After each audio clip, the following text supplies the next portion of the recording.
Alhamdulillah nahmaduhu wa nasta'inuhu wa nastaghfiruh wa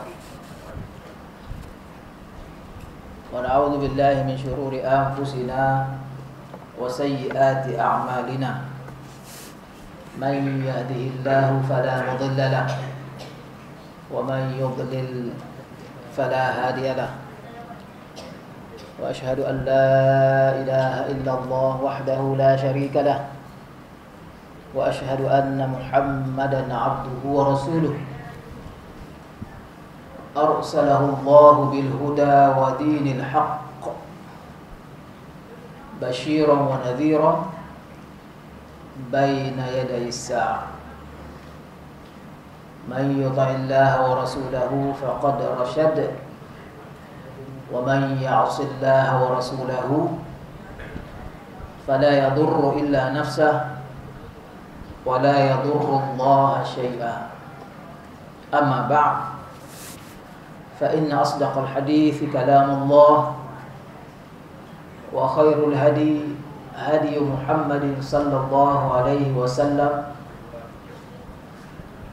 وشر الأمور محدثاتها وكل محدثة بدعة وكل بدعة ضلالة وكل ضلالة في النار Thumma amma ba'd.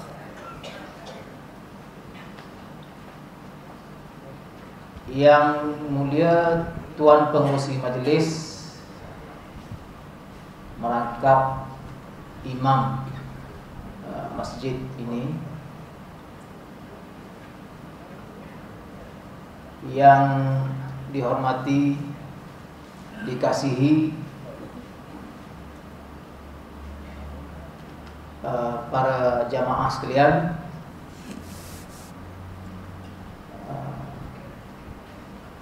muslimin muslimat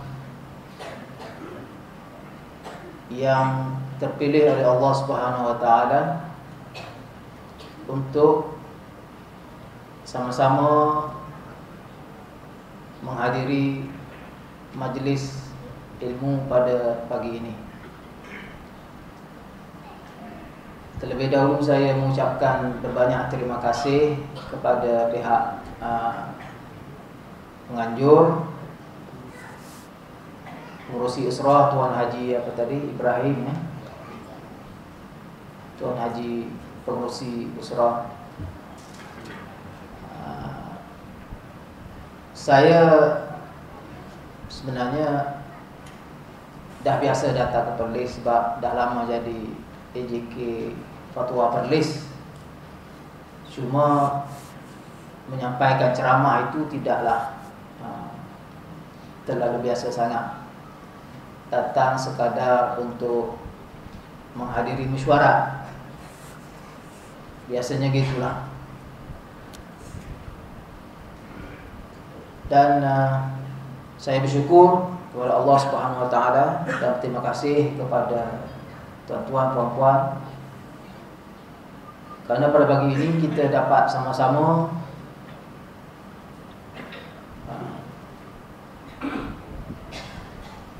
berada dalam suatu majlis untuk, sebenarnya saya anggap majlis untuk kita saling ingat mengingati dan saling bermuhasabah. Muhasabah, postmortem. Kalau kita nak bercakap tentang ilmu, setiap orang ada pengalaman perjalanan pencarian ilmu dia sendiri. Allah dah bagi umur kepada kita, dah bagi peluang kepada kita sekian lama untuk mempelajari ilmu. Jadi masing-masing dah ada maklumat, dah ada ilmu setakat yang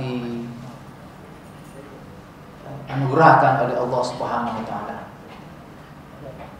Tinggal lagi kita nak muhasabah ilmu itu. Kita nak buat mungkin kita perlu kepada cross check.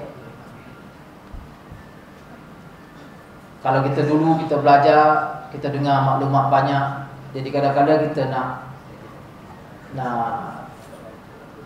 mantau ataupun kita nak matangkan lagi, nak dalamkan lagi, nak timbang lagi.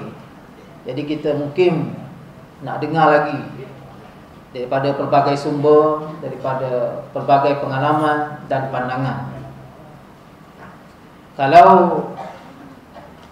apa yang kita dengar itu sama seperti yang kita belajar sebelum ini, maka ia sebagai pengukuhan, mantapkan lagi keyakinan kita kepada ilmu yang telah kita pelajari.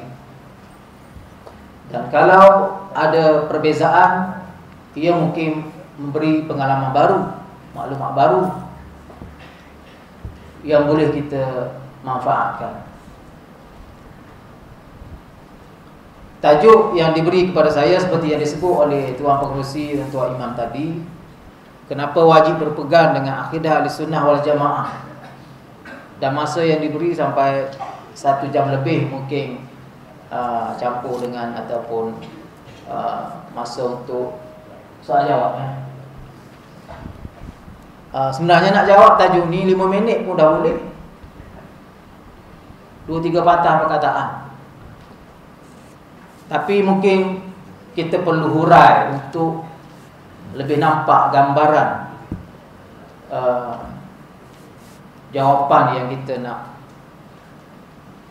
ambil ataupun nak faham daripada persoalan ini.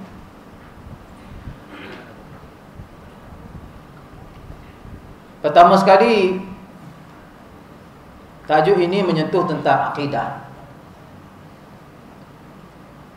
perkara akidah. Kalau kita tanya adik-adik di depan ini, apa itu akidah? Apa yang kita tahu tentang akidah?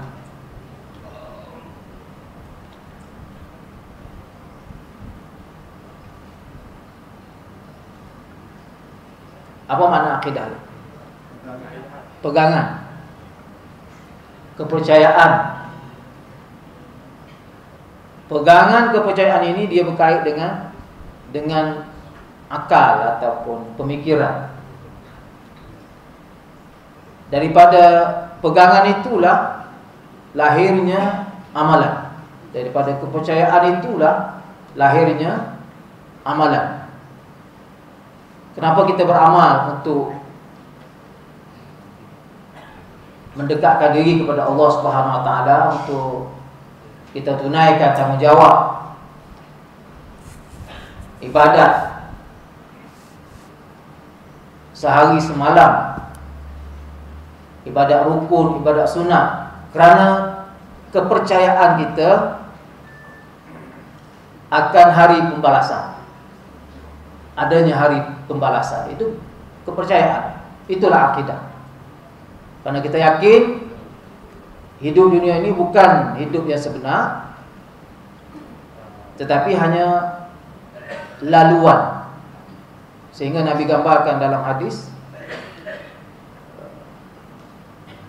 seperti abiru sabil, orang yang lalu satu tempat untuk pergi ke suatu tempat destinasi yang dia sasarkan, yang dia nak pergi. Sekadar itu saja, sekadar lalu. Macam saya hari ni nak balik ke Kelantan bercuti, jadi kebetulan dijemput ada hadir majlis yang ni lalu singgah. Tetapi matlamat akhirnya ialah hidup di akhirat. Maka oleh kerana kita percaya, kita yakin adanya kehidupan akhirat, adanya hari pembalasan, itulah akidah, keyakinan. Dan di atas keyakinan itulah kurang ataupun lebihnya amalan kita. Semakin kuat keyakinan, semakin tinggi ataupun semakin hebat prestasi pengabdian kita kepada Allah Subhanahu Wa Taala. Semakin banyak amalan, semakin elok. Satu lagi tuan-tuan dan puan-puan, amalan ini jangan kita lihat dari sudut kuantiti saja. Bukan, jangan kita fokus sangat banyak tu. Yang lebih penting daripada itu ialah kita fokus kepada kualiti amalan itu, betul ataupun tak betul.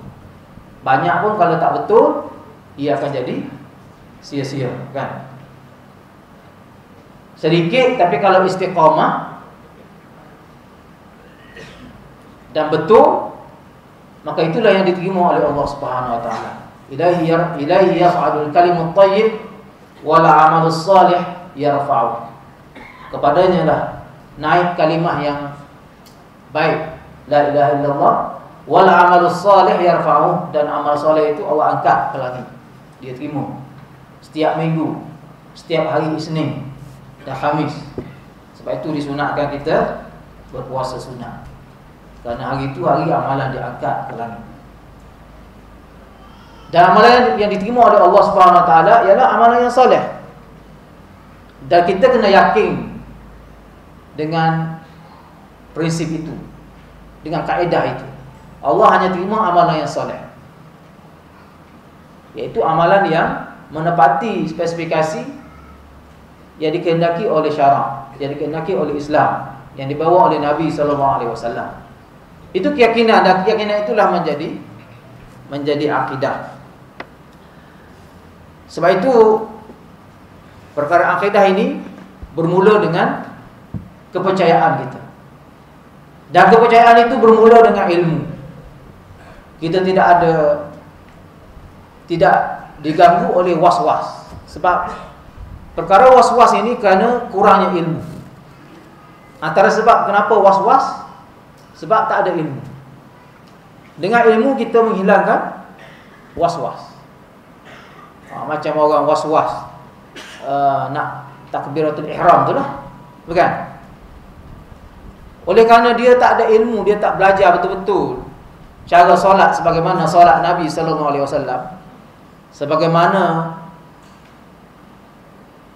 mudah dan simpelnya Nabi nak masuk solat, bukan? Nak mulakan solat setelah cukup syarat-syaratnya, dia tak belajar dengan betul.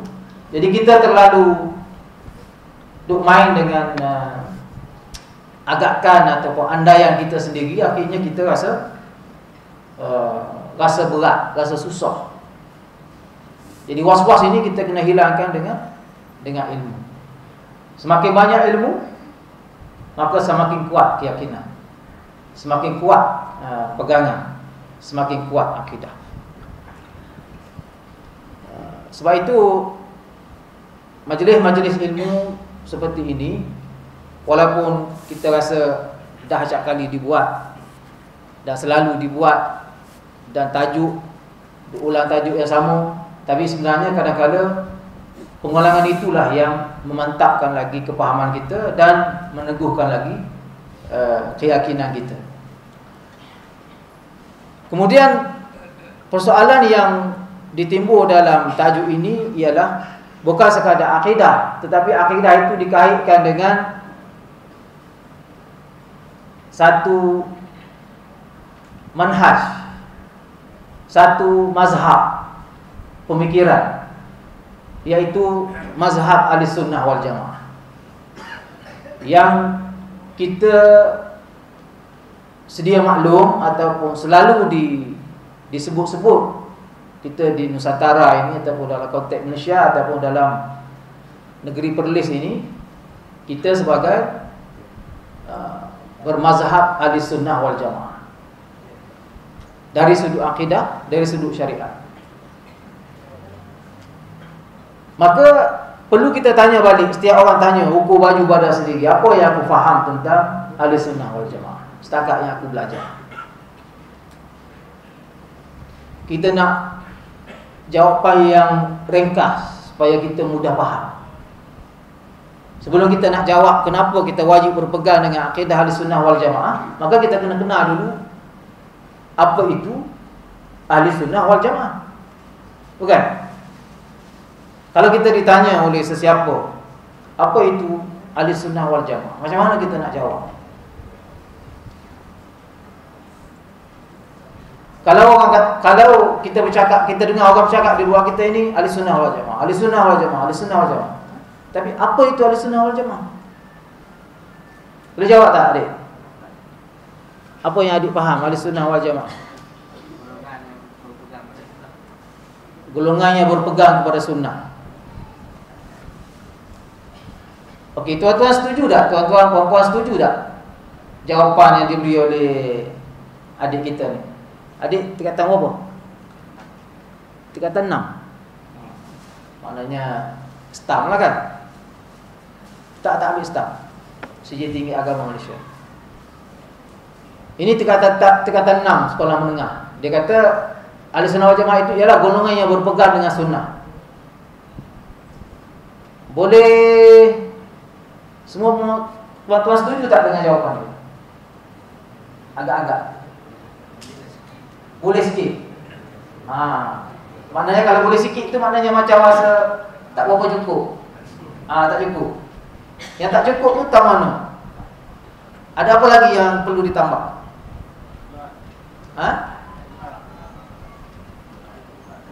Al-Quran dia sebut tadi berpegang dengan Quran Sunnah. Golongan yang berpegang dengan Quran Sunnah kan? Sunnah. Sunnah Al-Quran tak sebut. Okey, golongan yang berpegang dengan Al-Quran dan Sunnah. Tambah perkataan Quran. Makin mantap tu. Makin mantap definisi tu kan. Kalau tadi yang mula-mula dengan Sunnah, okey tak cukup. Kita cek tak cukup. Tambah lagi perkataan Quran. Makin lengkap. Golongan yang berpegang dengan Al-Quran dan Sunnah. Okey, lengkap ke tak lengkap tu? Siapa yang kata tak lengkap itu, cuba lengkapkan. Apa lagi yang perlu kita tambah? Saya nak berinteraksi dengan tuan-tuan dan puan-puan. Sebab dengan cara ini dah kita boleh ukur ilmu kita kan. Kita boleh muhasabah. Yang menerima penerimaan ibadat itu sama seperti yang diterima oleh golongan-golongan sahabat-sahabat Nabi ini, generasi yang pertama. Berpegang dengan Al-Quran dan Sunnah sebagaimana yang dipegang oleh Nabi, para sahabat, tabi'i dan generasi umat Islam yang terdahulu. Itu lagi panjang tu, tambahan tu, bukan? Berpegang dengan Al-Quran dan Sunnah sebagaimana yang dipegang oleh Nabi dan para sahabat. Bila gabung gitu, nampak lagi lengkap, lagi lengkap definisi itu. Okey, sekarang kita dah dapat satu definisi. Sebenarnya tuan-tuan dan puan-puan, inilah definisi ahli sunnah wal jamaah sebagaimana yang disimpulkan oleh para sarjana dalam bidang pengajian akidah. Saya bawa di sini sebuah buku kecil. Ini syarahan perdana ini. Syarahan perdana bagi seseorang yang telah naik pangkat profesor penuh ya. Jadi dia kena buat satu syarahan perdana. Buku ini ditulis ataupun syarahan perdana ini diberi oleh Tan Sri Abdul Syukur Haji Musib. Beliau sekarang ialah pengerusi Majlis Fatwa Kebangsaan. Waktu dia bagi syarah perdana ini, dia dekan Fakulti Pengajian Islam UKM. Kemudian dia pergi jadi rektor di USIM, Universiti Sains Islam Malaysia di Nilai. Kemudian dah bersara, tapi dia masih lagi pengerusi Majlis Fatwa Kebangsaan dan pelbagai institusi dia jadi pengerusi. Maknanya di dalam konteks Malaysia ini,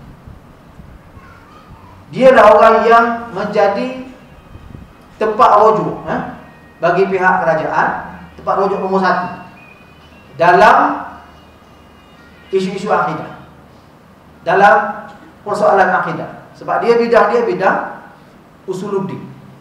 Jadi saya bawa orang yang ada otoriti. Otoriti dari sudut pihak berkuasa agama sebab dia pengurusi majlis fatwa, dan otoriti dari sudut akademik sebab dia profesor bidang usuluddin. Nak cari siapa lagi yang nak bagi definisi kan? Saya rasa itulah skema ataupun garis panduan yang kita kena ikut dalam pengurusan maklumat. Bila kita nak belajar sesuatu, kita kena cari sumber yang autentik, yang ada, yang boleh dipercayai. Yang boleh dipercayai. Bukan main dengar aja orang ceramah. Kadang-kadang orang ceramah dia ada kepentingan, dia ada apa kan? Jadi kita nak yang boleh menjadi standar yang kukuh. Apa dia kata? Saya nak rujuk kepada definisi tadi.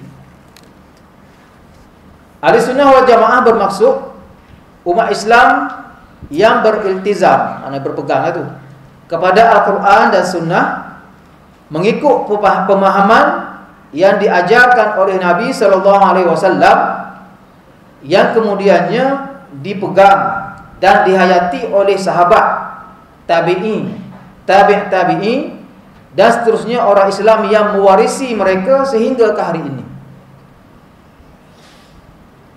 Jadi betul lah dengan definisi yang kita finalize tadi, berpegang kepada Al-Quran dan Sunnah, mengikut pemahaman yang diajarkan oleh Nabi dan dipegang dan dihayati oleh sahabat, tabi'in dan seterusnya orang yang mengikuti mereka.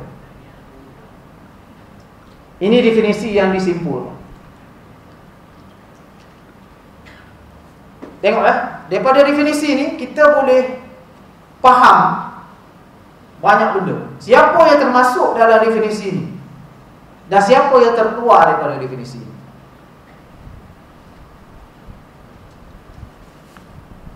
Kefahaman masyarakat kita, kepahaman yang biasa, tradisi. Kalau kita kata mudah, siapa Ahlussunnah wal Jamaah? Ahlussunnah wal Jamaah orang bermazhab Syafi'i. Biasa orang mudah bercakap begitu, kan? Bermazhab Syafi'i. Ataupun kalau dia sudut akidah lebih spesifik lagi, bermazhab Asy'ari. Bukan? Biasanya disebut begitu dalam konteks Malaysia ini secara umum. Mungkin di Perlis ni lain sikit, ataupun saya cakap ini dalam konteks Malaysia secara umum, terutamanya di negeri di luar Perlis. Kalau sebut bermazhab Syafi'i, memang Imam Syafi'i itu tergolong dalam tabi'in. Tergolong dalam tabi'in. Imam Syafi'i adalah orang yang mengikuti manhaj sahabat dan juga manhaj Rasul. Jadi Imam Syafi'i itu Ahlussunnah wal Jamaah. Tetapi orang yang mengikut mazhab Syafi'i, kalau dia betul-betul mengikut manhaj Imam Syafi'i, insya-Allah dia selamat dan dia adalah Ahlussunnah wal Jamaah. Cuma kadang-kadang orang yang mendakwa dia mazhab Syafi'i, dia sendiri tak ikut mazhab Syafi'i. Di peringkat usulnya lagi tak ikut mazhab Syafi'i. Banyaklah Imam Syafi'i suruh ikut hadis, dia tak ikut hadis misalnya. Itu di peringkat prinsipnya lagi. Sama juga kalau mazhab Asy'ariyah tadi. Jadi dalam definisi ini tak disebut Ahlussunnah wal Jamaah itu ialah mazhab simpulan-simpulan, mazhab individu. Tapi disebut orang yang berpegang kepada Quran dan Sunnah secara umum, mengikut kefahaman dan pegangan Nabi SAW dan para sahabat tabi'in. Maknanya umum disebut. Tak kira mazhab apa. Tak kira mazhab apa. Umum.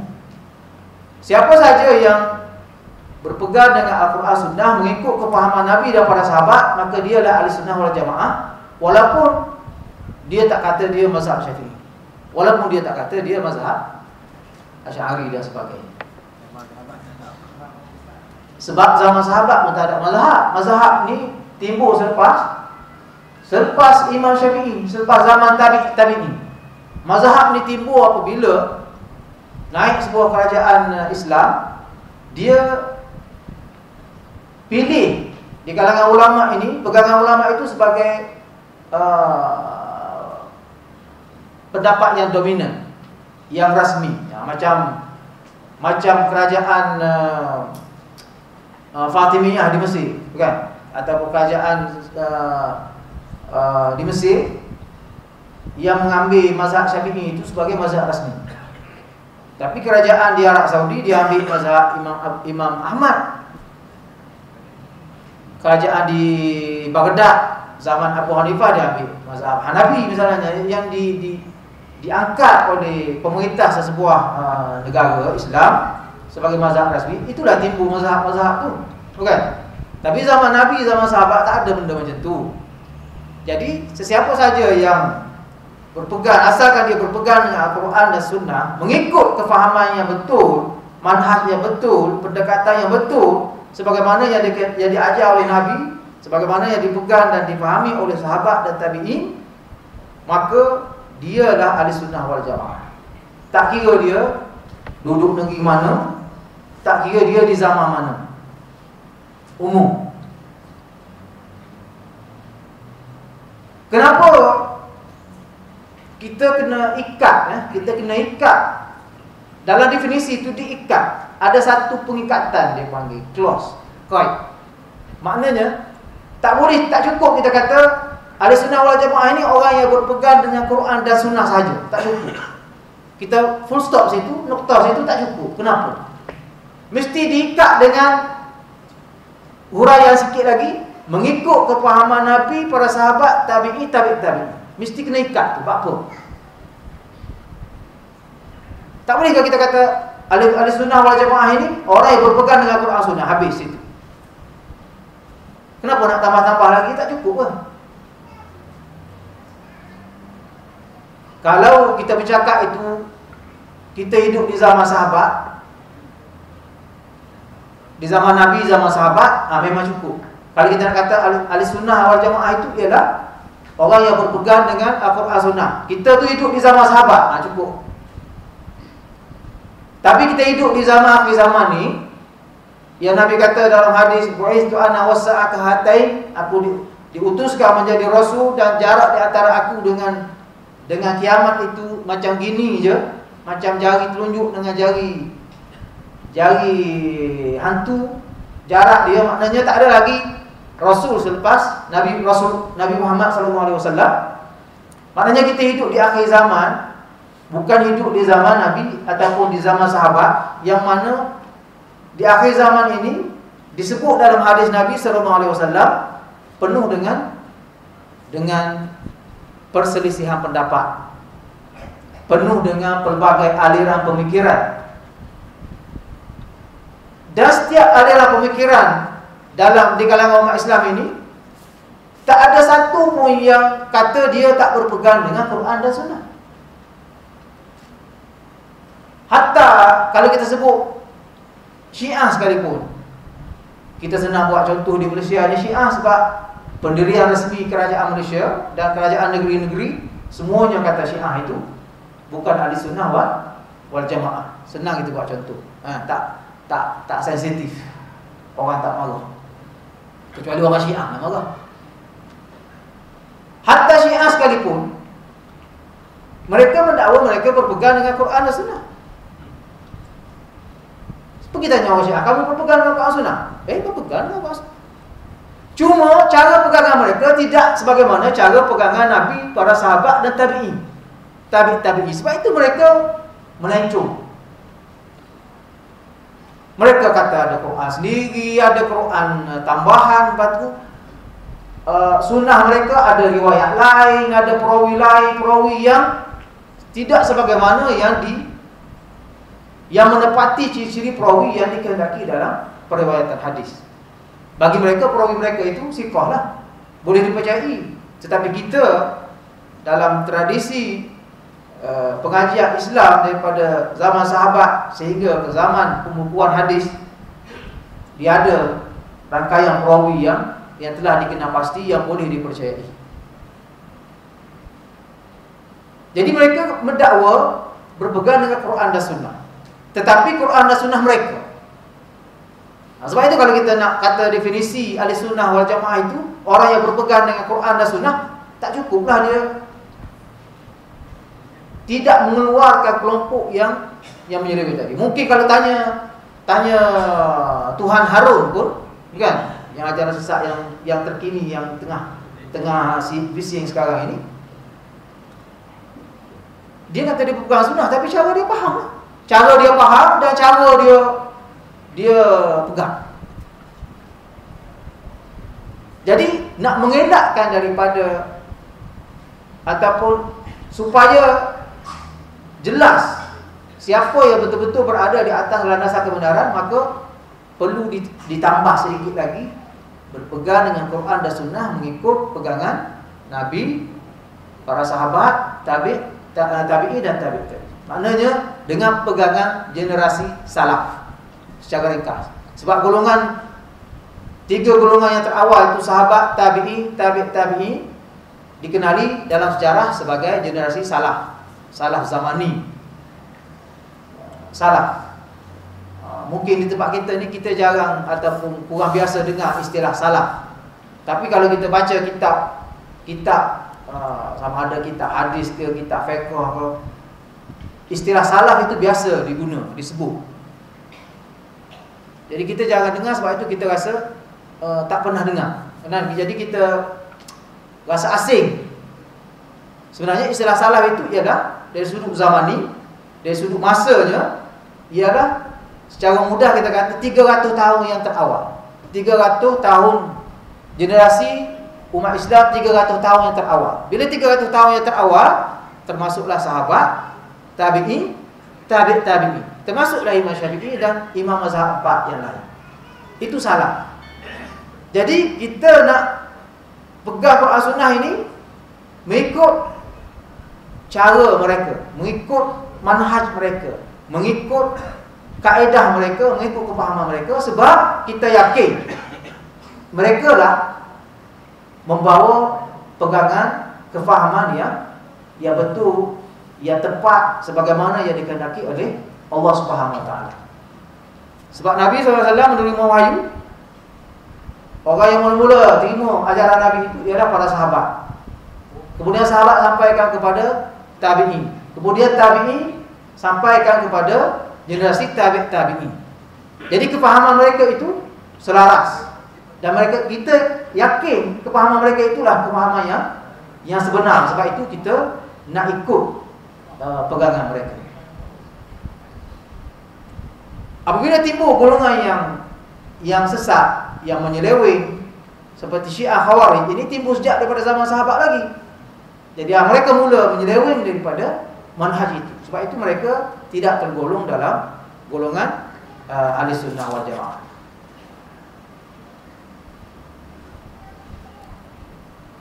Sebab itu dalam buku ini, Tan Sri Abdul Syukur Haji Husin ini, beliau mengungkapkan, beliau kata gini, tradisi masyarakat Islam di Malaysia telah mengkhususkan maksud ahli sunnah wal jamaah hanya kepada aliran Asy'ariyah dan Maturidiyah dari sudut akidahnya yang muncul pada abad ke-4 Hijrah. Itu tradisi yang diajar ataupun yang difahami oleh kebiasaan masyarakat Malaysia. Bila sebut ahli sunnah wal jamaah ialah aliran Asy'ariyah dan Maturidiyah. Itu disebut dalam TV, dalam media, dalam apa semua disebut. Sedangkan aliran Asy'ariyah Maturidiyah ini dinisbahkan kepada tokoh ataupun ulama yang lahir pada kurun ke-4 Hijrah. Maknanya selepas 300 tahun yang terawal. Sebab itu beliau mengungkapkan, beliau kata, kefahaman tradisi ini tidak dapat memberikan gambaran yang tepat dan menyeluruh tentang ahli sunnah wal jamaah kerana ia tidak merentasi zaman generasi salaf yang berada di abad awal Islam. Seolah-olah generasi salaf itu tidak tergolong dalam kelompok ahli sunnah wal jamaah. Dengan kefahaman ini tadi, seolah-olah generasi salaf yang 300 tahun terawal itu tidak termasuk dalam definisi ahli sunnah wal jamaah. Sedangkan definisi asal ahli sunnah wal jamaah ialah generasi sahabat ataupun generasi salaf itu. Itu yang sebenarnya. Lebih menjurus kepada, sedangkan definisi ahli sunnah wal jamaah yang sebenar lebih menjurus kepada golongan salaf yang terdiri daripada para sahabat, tabi'i dan tabi'i. Ini ungkapan yang dibuat oleh Tan Sri Abdul Syukur Haji Hussein dalam bukunya ini. Jadi saya tak bawa definisi ulama Saudi misalnya. Kalau kita bawa definisi ulama Saudi, orang kata macam-macam. Orang kata istilah macam-macam dia bunyi.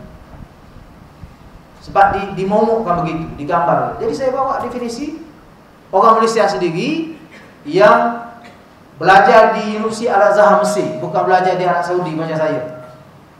Dia belajar di Mesir, MA PhD dapat di Al-Azhar Mesir. Tapi begitu dia buat definisi. Dia tidak buat definisi sebagaimana tradisi masyarakat yang biasa. Ini profesor. Memang dia orang yang mendalami bidang ini. Kemudian dia orang yang diberi tanggungjawab oleh pihak kerajaan untuk menduduki kerusi yang begitu penting, iaitu pengerusi Majlis Fatwa Kebangsaan. Jadi dia bertanggungjawab dengan apa yang dia tulis dan apa yang dia sebut. Jadi saya sengaja bawa definisi dia dan apa yang dia sebut dalam buku ini untuk mengelakkan orang salah faham. Kalau saya bawa definisi saya sendiri ataupun orang-orang tertentu yang mungkin tuan-tuan rasa ini definisi puak tu, ini definisi puak ni, ini.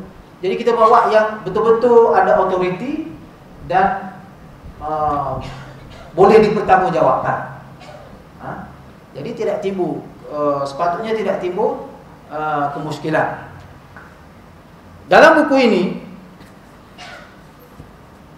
Profesor Abdul Syukur ini dia masuk berdasarkan definisi tadi. Maknanya semua umat Islam, tak kira mazhab apa, tak kira aliran apa, dia duduk di mana, duduk di Mesir ke, duduk di Arab Saudi ke, maka selagi mana dia menepati pegangan Nabi, para sahabat, tabi'i dan tabi'i, maka mereka adalah ahli sunnah wal jamaah. Maka tak timbul lagi istilah kalau mari daripada Saudi itu bukan ahli sunnah wal jamaah. Ini yang dijaja-jaja dalam media, sehingga kita tak boleh nak buat apa, nak kawal apa tak boleh. Saya pun tak faham. Hatta pengurusi Majlis Fatwa sendiri pun tak boleh nak kawal.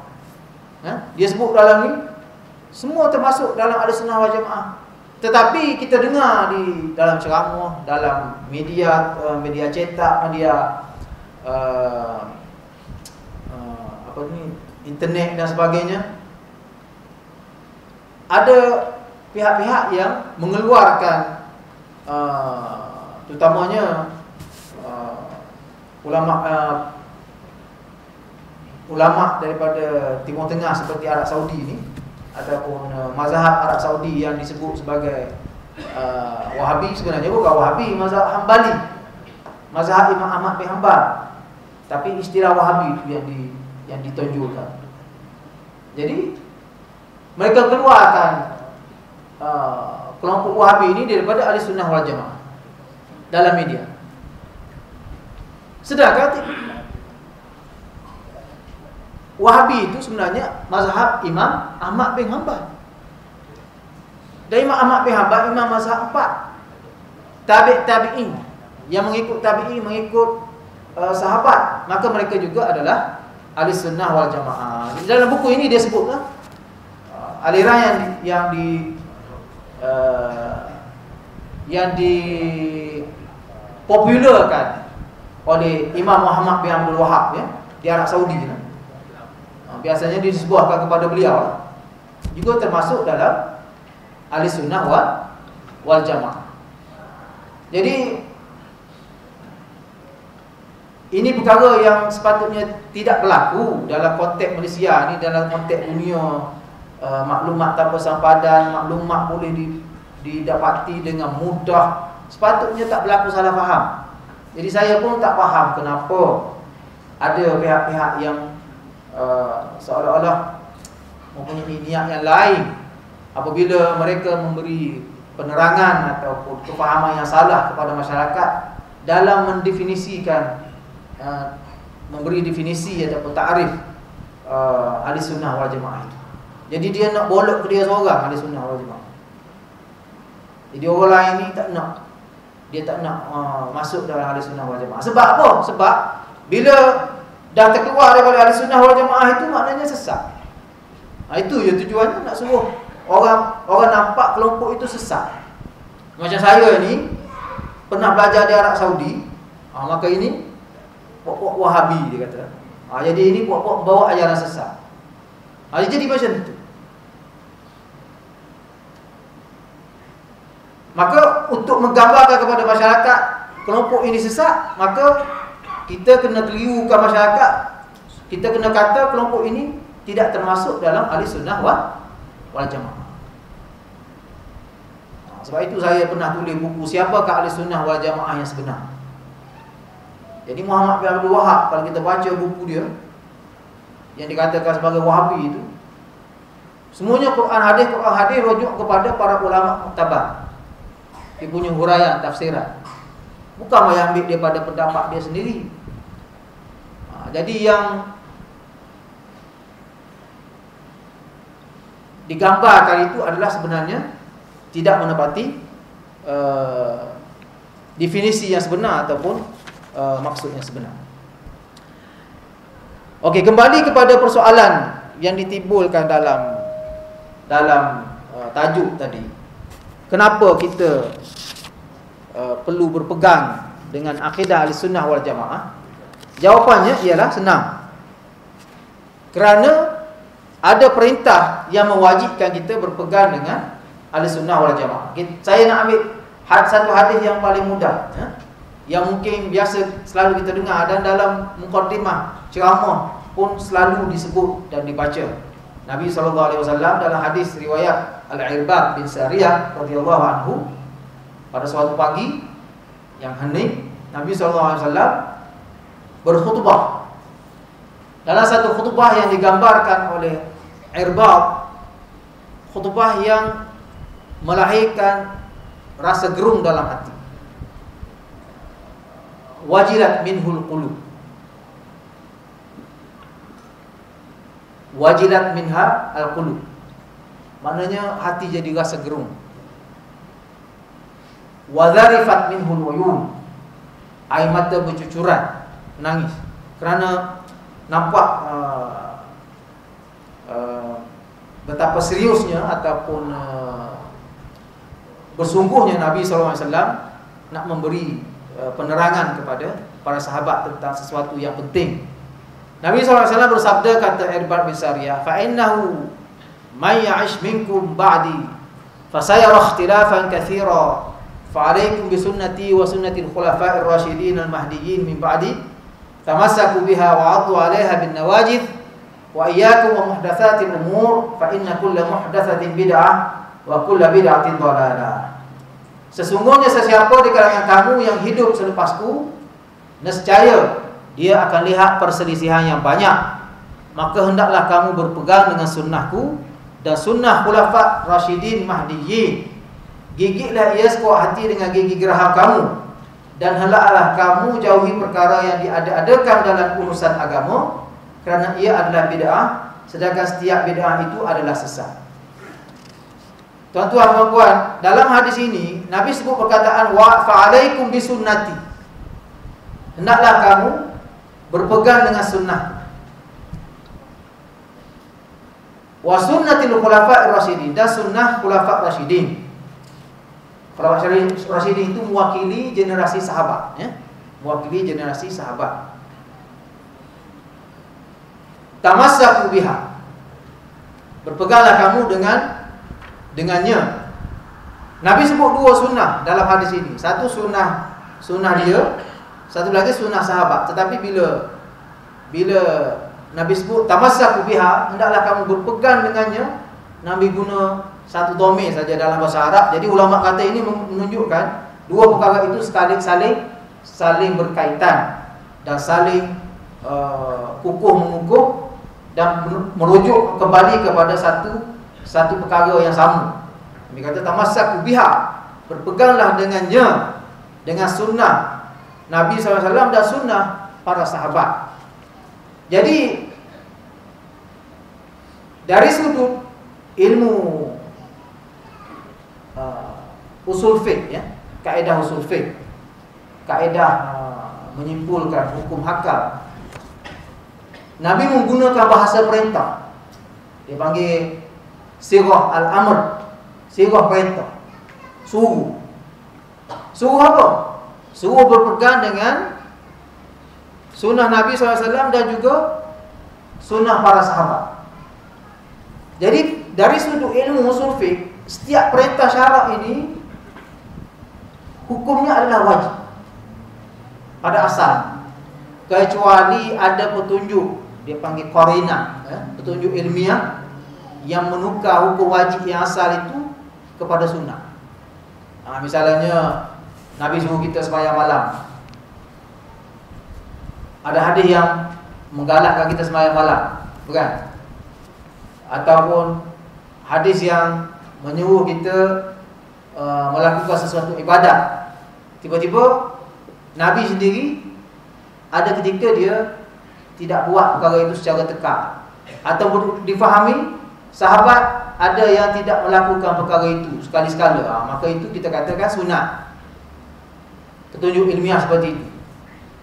Tapi kalau tak ada petunjuk ilmiah seperti itu, maka perkara itu kekal dengan hukum asalnya, iaitu wajib. Jadi dalam konteks ini Nabi menggunakan perintah yang difahami sebagai wajib, berpegang dengan sunnah dan juga dengan pendapat para sahabat, pegangan para sahabat. Jadi itulah definisi ahli sunnah, iaitu orang yang berpegang dengan Al-Quran dan sunnah, mengikut pegangan Nabi dan juga pegangan para sahabat. Ketika mana? Ketika dalam situasi berlakunya banyak perselisihan selepas kewafatan Nabi dan juga selepas zaman sahabat. Ini Nabi pesan ya? Ini hadis ini sebenarnya mukjizat. Dia panggil mukjizat ilmiah.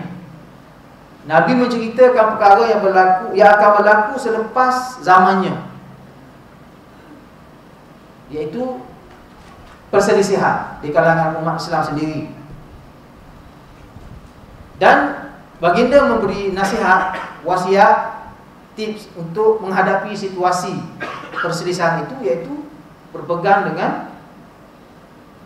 dengan satu manhaj, yaitu manhaj yang dipegang oleh beliau dan juga para sahabat. Dan manhaj itulah yang dinamakan manhaj ahli sunnah wal jamaah. Tuan-tuan dan puan-puan sekalian, ahli sunnah wal jamaah ini bukan ditentukan berdasarkan masa. Bukan kata bila wafatnya Nabi, habisnya zaman sahabat, semua sahabat dah mati, maka habislah ahli sunnah wal jamaah. Tak, ahli sunnah wal jamaah ini kita rujuk kepada manhaj.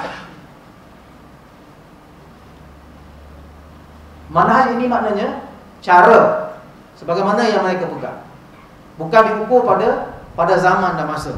Jadi Nabi SAW telah wafat, sahabat 100 tahun selepas Nabi wafat, semua telah meninggal dunia. Sahabat yang terakhir meninggal dunia, Abu Tufail itu umur dia 110 tahun hijrah, maknanya lebih kurang 100 tahun Nabi wafat, sahabat yang terakhir itu wafat. Itu mengesahkan hadis Nabi SAW yang mengatakan, Nabi kata setelah 100 tahun ma baqiya 'ala wajhat ahad, daripada kalangan sahabat dia tidak ada seorang lagi pun sahabat dia akan hidup selepas berlalunya masa 100 tahun.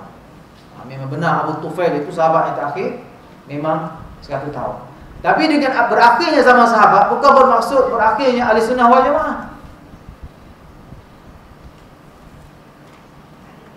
Manhaj yang dipegang oleh Nabi, pendekatan yang dipegang oleh Nabi, akidah yang dipegang oleh Nabi dan para sahabat berterusan selepas itu dipegang oleh generasi-generasi berikutnya.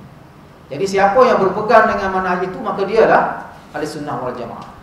Maka dalam hadis tadi Nabi SAW perintah supaya berpegang dengan manhaj Nabi, sunnah Nabi dan juga manhaj para sahabat yang diwakili oleh Khulafa' Rasyidin. Itu satu. Yang kedua,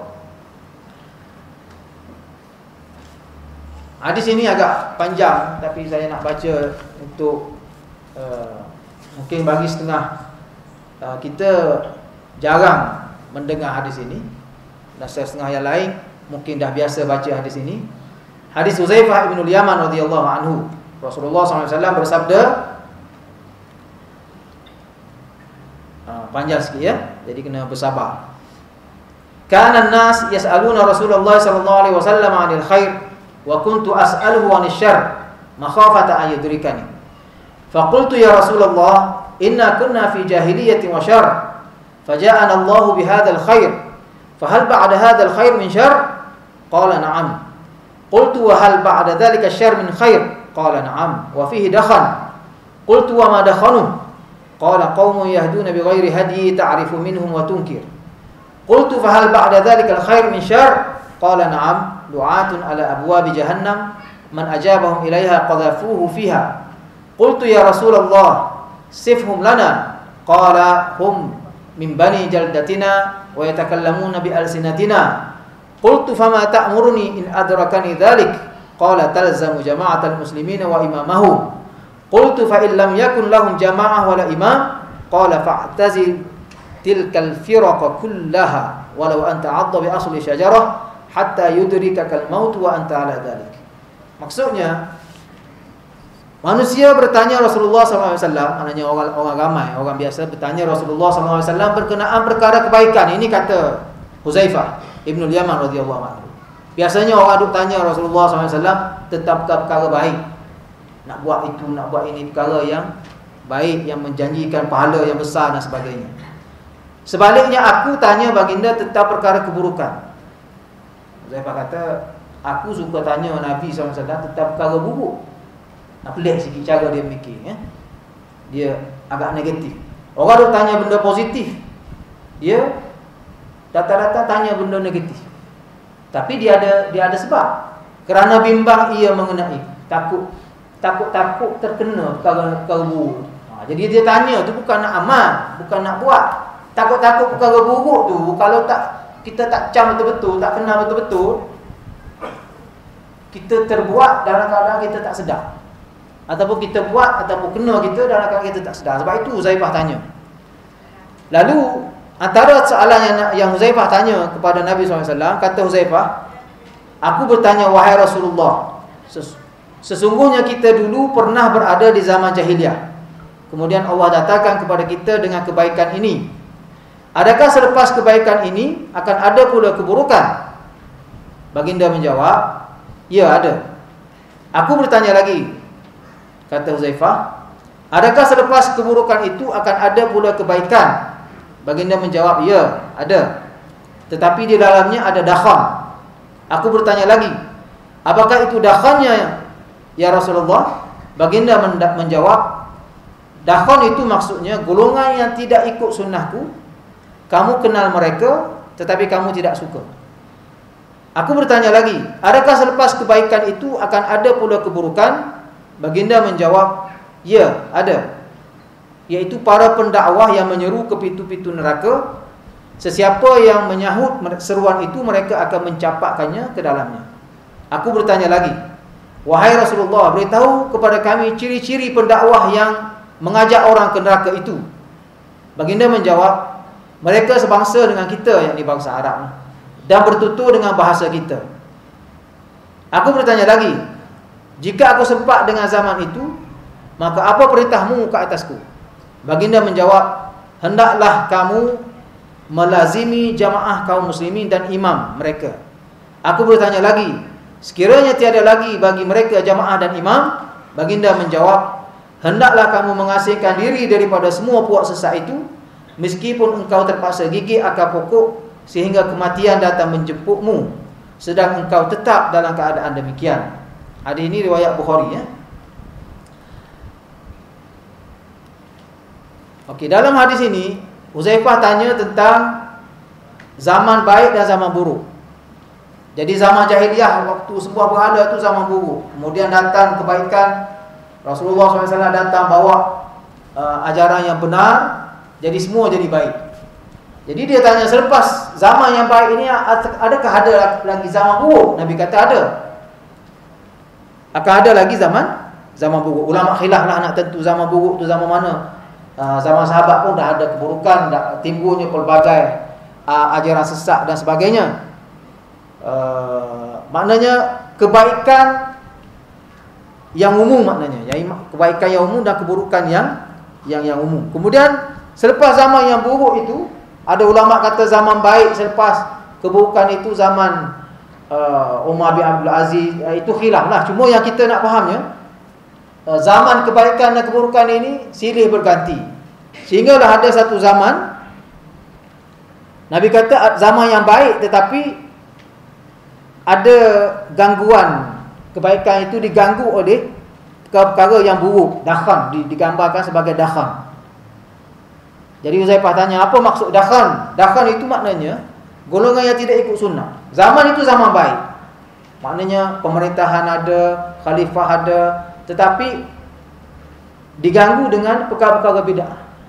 Ada gangguan dengan perkara-perkara bid'ah. Dan zaman sahabat sendiri diganggu dengan perkara-perkara bid'ah, seperti bid'ah pemikiran Syiah, Khawarij, Mu'tazilah, dan selepas itu Mu'tazilah pada zaman tabi'in. Itu semua dari sudut akidah, ya. Kemudian selepas zaman buruk itu ada zaman kebaikan. Kemudian Nabi kata lagi, selepas zaman kebaikan yang ada dakhan itu, akan ada pula zaman yang buruk, iaitu para pendakwah yang menyeru ke pintu neraka. Kita gambarkan zaman yang buruk yang digambarkan oleh Nabi ini zaman akhir zaman lah, zaman kita lah, ya. Pendakwah yang menyeru ke pintu neraka. Uzaifah minta supaya Nabi beri ciri-ciri mereka, ciri-ciri pendakwah yang jahat itu, yang mengajak orang ke pintu neraka. Jadi Nabi cakap mereka tu sebangsa dengan kita, bertutur dengan bahasa kita. Maknanya di kalangan kita, golongan di kalangan kita. Kemudian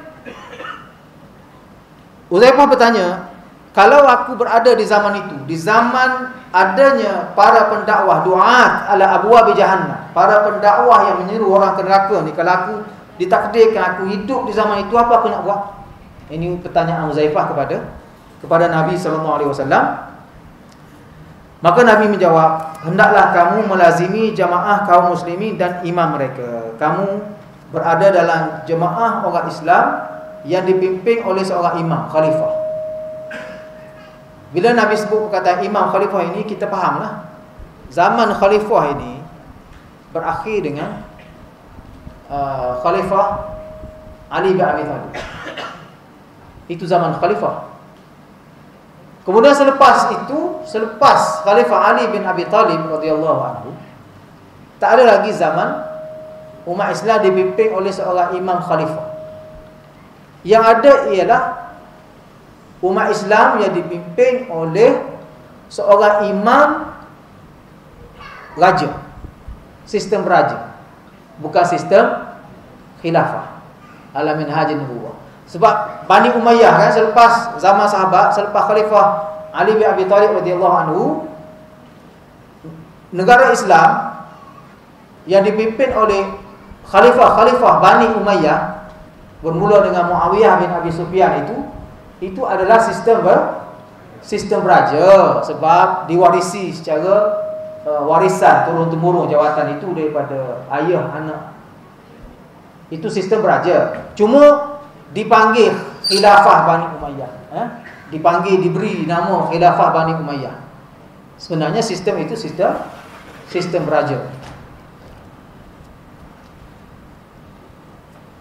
Begitu juga selepas Bani Umayyah, Bani Abbasiyah, sistem raja juga, tetapi diberi gelaran khilafah Bani Abbasiyah, tetapi sistemnya masih sistem raja. Kemudian lepas itu khilafah Uthmaniyah, kerajaan Ottoman Turki, diberi nama khilafah Uthmaniyah, tetapi sebenarnya sistem itu sistem beraja, warisan beraja. Nama dia diberi khalifah. Jadi sistem khilafah yang sebenar berakhir dengan Khalifah Ali bin Abi Talib radhiyallahu anhu. Sebab itu sistem raja. Cuma timbul persoalan, sistem raja ni sistem Islam ke tidak? Bukan? Sistem raja ni sistem Islam ke tidak? Oh, ini ramai orang keliru. Ramai orang keliru, termasuklah kelompok-kelompok jemaah Islam, bukan saja di Nusantara, di Malaysia ini, bahkan di luar negara, di Timur Tengah. Ramai orang duk ingat sistem beraja ni bukan sistem Islam. Kesannya apa? Kesannya pakat nak putus sistem raja, pakat nak buang sistem raja. Ini suatu kesilapan yang amat besar dilakukan oleh orang Islam sendiri. Dia tidak faham, dia ingatkan sistem raja ini bukan sistem Islam sebab bukan sistem khilafah. Tak. Sistem beraja ini masih lagi dalam kerangka sistem pemerintahan Islam. Ada hadis Nabi yang memperakukan perkara itu. Dan ulama memahami hadis itu sebagai iqrar, pengakuan Rasulullah SAW tentang sistem itu sebagai satu daripada lanjutan sistem Islam.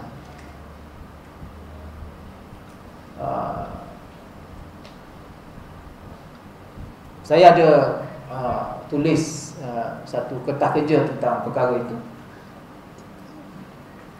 Jadi Nabi kata al-khilafah 30 sanah thumma yakuna mulkan.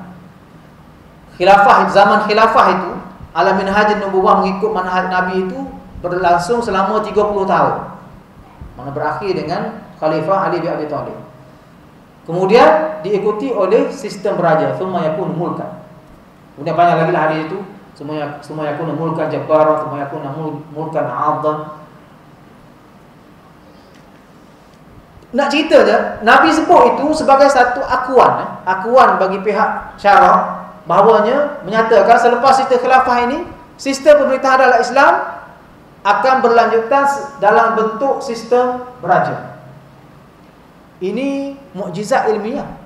Sebab waktu Nabi cakap hadis itu, sistem beraja belum wujud lagi.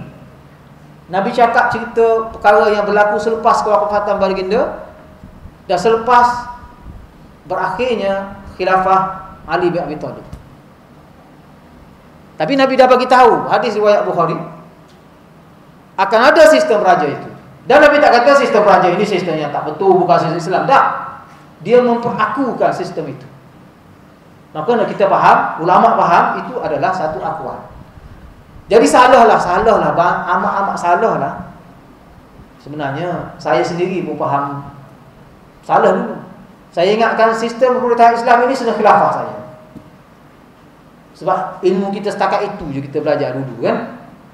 Jadi bila kita kaji-kaji balik, baca penjelasan ulama, baca hadis, baru faham. Rupanya sistem raja ini sistem Islam. Masih lagi dalam rangkaian sistem Islam. Kalau takdir ada raja yang zalim, maka yang salah bukan sistem itu. Yang salah ialah individu itu. Mungkin satu masa, jika dikehendaki oleh Allah Subhanahu Wa Taala, akan lahir raja yang mengganti, zuriat dia yang mengganti itu orang yang beriman, macam Umar bin Abdul Aziz kan. Sebelum Umar bin Abdul Aziz, Khalifah Bani Umayyah yang memerintah secara sistem raja itu, ada yang tak berapa amanah, ada yang berapa tidak disenangi oleh rakyat, bukan? Dengan penguasa yang tegas, yang terlalu tegas. Tapi bila naik Umar bin Abdul Aziz, orang kata inilah zaman pemerintahan yang terbaik, antara yang terbaik dalam Islam. Sehingga dia digelar khalifah yang kelima. Sehingga dikatakan orang nak terima zakat pun tak ada, nak cari. Buah-buah tu buruk di pohon je, makan kemenatang je. Sebab semua orang kenyang berlaku zaman Umar bin Abdul Aziz. Tapi berjalan selama 2 tahun lebih sahaja pemerintahan ni. Adil. Dia turun padang, tengok orang itu semua. Tapi sistem itu sistem beraja, maknanya ada individu yang bagus. Maka kalau kita nak ukur sistem itu Islam ke tak Islam, jangan tengok individu itu. kita kena tengok asas, prinsip. Sistem itu ada dalam syariat, disebut kok dalam hadis. Kalau ada, maka itu sistem Islam. Masalah individu yang tak berapa jujur, tak berapa amanah, tak berapa baik, itu kerana individu. Jadi kita doalah supaya Allah bagi hidayah, bagi petunjuk. Sebagaimana Nabi SAW, Nabi kan tuan-tuan, waktu malaikat tawarkan, Jibril tawarkan 4 bukit Akhbasyan itu di Mekah ke atas penduduk Taif, penduduk Taif yang melontar batu kepada Nabi SAW. Sedangkan saudara mara dia juga tu, saudara mara yang dekat penduduk Taif, tapi kena balik dengan batu. Apabila ditawarkan nak 4 bukit, 2 buah bukit yang besar tu di Jabal Abi Qubais di Mekah, Nabi doakan, Nabi kata Allah mahdi qaumi fa innahum la ya'lamun. Nabi kata mudah-mudahan Allah akan lahirkan zuriat selepas mereka ini, zuriat yang beriman kepada Allah Subhanahu Wa Taala. Bukan? Itu doa. Jadi kita kena ikutlah etika Nabi SAW dalam berinteraksi dengan orang-orang yang tidak baik tetapi ada kuasa. Tidak baik tetapi ada kuasa. Maka kita doakan dia itu mendapat hidayah dan dia itu melahirkan zuriat yang beriman dan yang baik. Maka masyarakat akan jadi baik, negara akan jadi baik. Bukan dengan cara meruntuhkan sistem itu seperti yang dilakukan oleh setengah-setengah kumpulan. Dan inilah yang dilakukan oleh kelompok Syiah. Inilah antara perkara prinsip yang nak dikaitkan dengan akidah yang menyeleweng daripada aliran Ahlussunnah wal Jamaah yang dilakukan oleh Syiah, ialah mereka tidak mengiktiraf institusi raja. Sebab dalam Syiah dia ada satu prinsip, dia panggil prinsip imamah, prinsip kepimpinan imam Syiah. Maknanya setiap pemerintah yang nak memerintah itu mesti ketua Syiah ataupun pemimpin Syiah, tak boleh orang lain. Kalau orang lain, dia kira negara itu tidak sah, kerajaan itu tidak sah. Ada peluang nak jatuhkan, kena jatuhkan. Ada peluang nak hapuskan, kena hapuskan.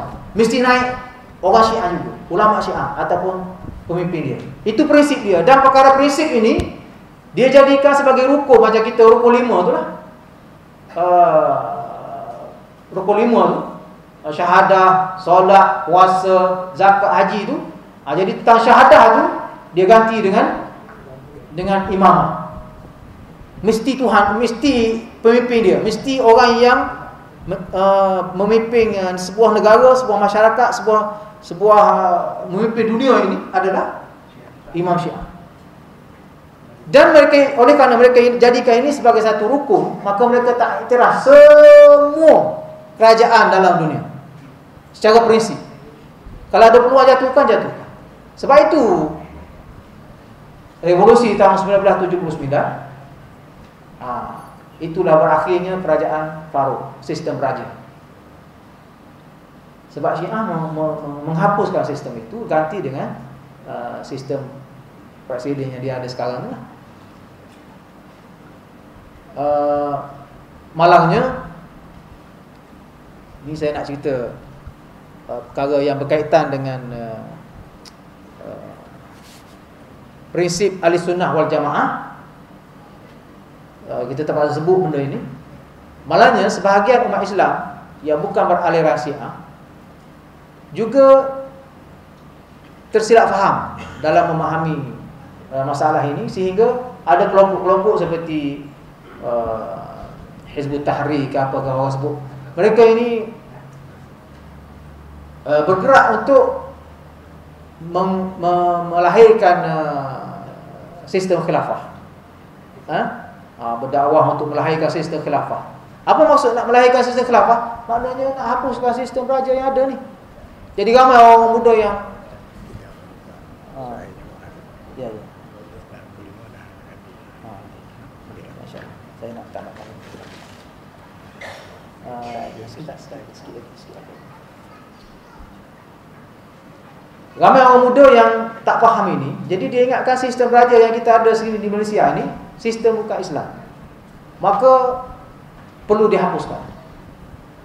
Hati-hati, jangan main-main. Ini bahaya. Allah Subhanahu Wa Taala bila dia perkenalkan, dia iktiraf satu sistem untuk memerintah dalam Islam, bermakna itu ada hikmah. Sistem raja ini kita perlu pertahankan. Pertamanya bukan sahaja kerana ia menepati syariat Islam, tetapi yang lebih penting bagi itu ada hikmah. Sistem raja ini menyebabkan gerakan New World Order, Yahudi, Zionis yang nak kuasai dunia ni, mereka suka nak masuk dengan adanya sistem raja. Sebab itu bila Yahudi memulakan gerakan New World Order ni, nak kuasai dunia, mula-mula sekali yang mereka buat ialah mereka hapuskan sistem raja di Eropah, di Barat, di Rusia, di mana-mana sistem yang mereka boleh masuk, mereka hapuskan. Mereka lahirkan revolusi, di Perancis, baru mereka boleh masuk dengan sistem mereka. Jadi kita jangan lihat dari sudut jahatnya raja itu ataupun tak baiknya raja itu, tapi lihat dari sudut secara umum, ya. Samalah di Mesir, malam Ikhwan Muslimin, jemaah Ikhwan Muslimin, mereka juga membawa idea menolak sistem raja. Malam. Sebab itu bila puak tentera nak menghapuskan sistem raja di zaman Raja Farouk di Mesir, Ikhwan Muslimin disokong oleh gerakan Ikhwan Muslimin, tentera itu sendiri. Gerakan tentera untuk melakukan revolusi, menjatuhkan Raja Farouk di Mesir, sistem raja itu disokong oleh jemaah Ikhwan Muslimin. Tapi akhirnya apa yang jadi? Bila tak ada sistem raja, kerajaan tentera yang naik itu mungkin lebih diktator, mungkin lebih teruk daripada zaman raja dahulu, dan kesannya lebih teruk daripada zaman raja dahulu, mungkin, bukan? Dan Ikhwan Muslimin sendiri menerima maknanya akibat daripada tindakan mereka itu apabila pihak tentera mengambil tindakan kepada ulama-ulama ataupun ahli-ahli Ikhwan Muslimin zaman itu, ya. Ada yang dipenjara, ada yang diseksa dan sebagainya. Jadi peristiwa yang berlaku sekarang ini di Timur Tengah adalah lanjutan daripada peristiwa yang lama dahulu. Kalau kita kata kerajaan tentera sekarang ini tak betul, zalim, tetapi kerajaan tentera inilah yang disokong oleh Ikhwan Muslimin dulu waktu nak menjatuhkan sistem raja. Jadi kita kena pandang secara lebih halus, ya, perkara itu. Jadi ini gerakan Syiah bahaya ini antaranya ialah kerana dia ada prinsip ini. Prinsip nak menghapuskan sistem raja ini, ganti dengan imam mereka. Jadi semua negara termasuk di Malaysia ini, mereka tak iktiraf raja. Jadi kita Ahli Sunnah wal Jamaah, kita wajib iktiraf sistem raja dan mempertahankan sistem raja. Mudah-mudahan melalui sistem itulah Islam Ahli Sunnah wal Jamaah ini dapat dipertahankan. Walaupun banyak kekurangan, itu kena baiki melalui saluran dia, melalui sistem dia. Tak boleh kita runtuhkan sistem itu. Jadi saya diberi notis tadi, masa dah tak ada. Cuma saya nak akhirkan hadis ni sikit aja lagi. Nabi SAW suruh Huzaifah bin Yaman menghadapi situasi zaman para pendakwah yang menyeru ke neraka itu, supaya Huzaifah itu melazimi jemaah orang Islam yang dipimpin oleh seorang khalifah. Maka kita tahu khalifah dah tak ada, yang ada sekarang raja-raja. Jadi kita kata jemaah kaum muslimin yang dipimpin oleh seorang raja yang memerintah, tak kira lah di mana-mana negeri. Kemudian Huzaifah bertanya, kalau tak ada raja dan tak ada jemaah, macam mana nak buat? Maka hendaklah mengasihkan diri dari semua puak yang sesat itu. Maka dalam dua hadis yang saya bacakan tadi, ada dua perkara. Pertama, kewajipan beriltizam dengan manhaj Ahli Sunnah wal Jamaah. Yang kedua, kewajipan menjauhi ataupun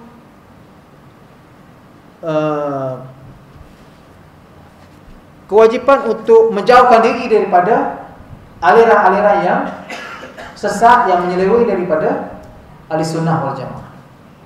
Kewajipan berpegang dengan ajaran Ahlussunnah wal Jamaah. Yang kedua, kewajipan menjauhi puak-puak yang menyeleweng daripada Ahlussunnah wal Jamaah. Jadi ini dua penekanan. Maka oleh kerana itu kita wajib